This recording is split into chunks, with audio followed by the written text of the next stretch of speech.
क्या आपने कभी सोचा है कि कोई बिना सिर के कैसे चल सकता है? क्या कोई कटे हुए सिर को अपनी आंखों से देख सकता है और फिर भी जिंदा बच सकता है?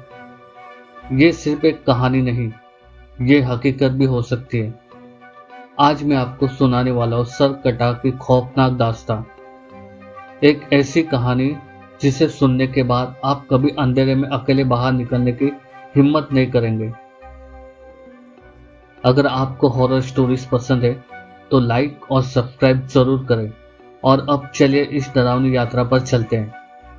ये कहानी एक छोटे से गांव की है जहां एक वीरान हवेली थी। लोग कहते थे कि वहां सरकटा का साया रहता है, एक ऐसा भूत जिसका सिर और धड़ अलग अलग चलते हैं। लेकिन गांव के कुछ लड़के इस कहानी को सिर्फ एक अफवाह मानते थे और यही उनकी सबसे बड़ी गलती थी। रवि, रोहित, मोहन और विशाल, ये चार दोस्त एडवेंचर के शौकीन थे। एक रात उन्होंने तय किया कि वे हवेली जाकर देखेंगे कि यह सरकटा वाली बात सच है या सिर्फ डराने का तरीका। रात के 12 बजे चारों लड़के टॉर्च लेकर हवेली के अंदर दाखिल हुए। हवेली वीरान थी, हर जगह धूल और मकड़ियों के जाले थे। हवा में एक अजीब सी सड़ी गली बदबू फैली थी।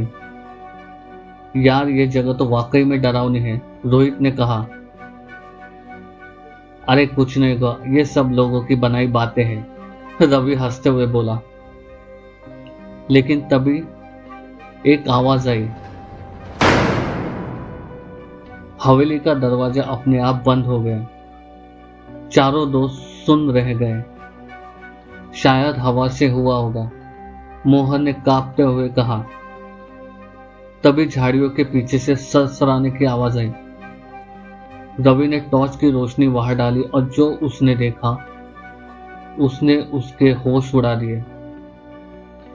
एक कटा हुआ सिर जमीन पर पड़ा था, लेकिन वो सिर मरा हुआ नहीं था।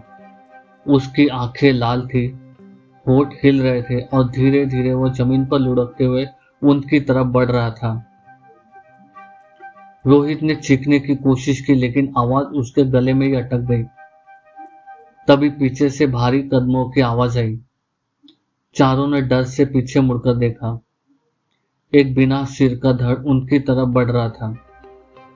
वो लड़खड़ाते हुए आगे आए और जैसे उसने हाथ उठाया, हवेली के सारे लाइटें झपक कर बंद हो गई। चारों की सांसें तेज हो गई। दरवाजे की तरफ भागने की कोशिश की, लेकिन दरवाजा भी लॉक हो चुका था। सिर अब रवि के एकदम करीब था। उसने अपने होठों को हिलाकर एक धीमी भयानक फुसफुसाहट से कहा, तुम यहां नहीं आ सकते, ये मेरी जगह है। रवि ने विशाल का हाथ पकड़कर उसे खींचने की कोशिश की, लेकिन विशाल एकदम सुन्न पड़ चुका था।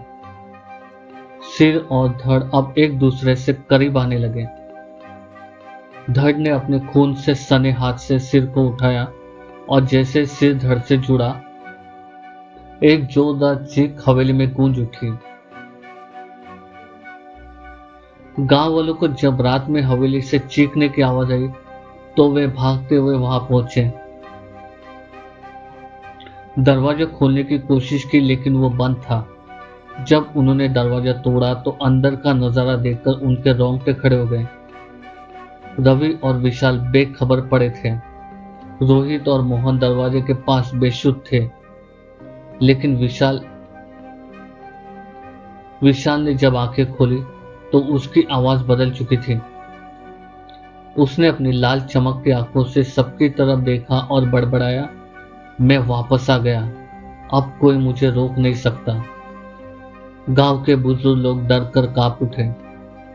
ये वही है सरकटा, अब इसके अंदर समा चुका है। गांव वालों ने विशाल को अपने साथ ले जाने की कोशिश की, लेकिन उसने अजीब सी हंसी हंसते हुए कहा, अब मेरी तलाश पूरी हुई, अब कोई नहीं बचेगा। कहते उस रात के बाद से गांव में अजीब घटनाएं होने लगी। हवेली से चीखें आती और कभी कभी लोग सड़क कर एक कटे हुए सिर को लुढ़कते हुए देखने का दावा करते। कोई नहीं जानता कि सिर कटा अब कहाँ है, लेकिन एक बात तय है, जो उसे देख ले वो कभी भी उसकी छाया से बच नहीं पाता। तो दोस्तों, इस कहानी में बस इतना ही। अगर आपको ये कहानी पसंद आई तो लाइक और सब्सक्राइब जरूर करें और कमेंट में बताइए अगर आपको कभी कुछ ऐसा दिखे तो आप क्या करेंगे। अगली बार फिर मिलेंगे एक और डरावनी कहानी के साथ। तब तक अंधेरे में अकेले मत जाना।